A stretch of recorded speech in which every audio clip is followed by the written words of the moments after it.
Hello guys, দেখো আমার চিক্কুর অবস্থা। কানের কাছে গিয়ে বসে রয়েছে, ঘাড়ে ছাড়া কোথাও বসবে না।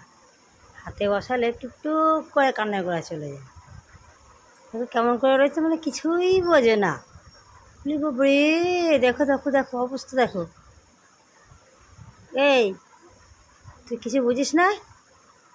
হ্যাঁ, চুপটি করে দেখো বসে রয়েছে, সারা শব্দ নাই।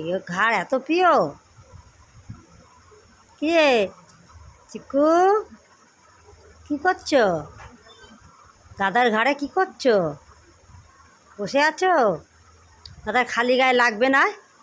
তুই সেই ঘাড়েই যাবি? হ্যাঁ, কী রে, দেখো তাকাচ্ছে কী করে, টুং টুং টুং করে।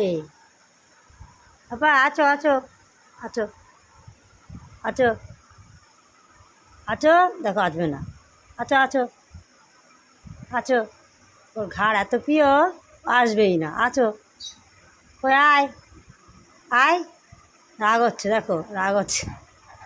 ঠোঁটে কামড়ে রে, কামড়া কামড়া কামড়া কামড়া, কী কামড়াবি, কামড়া।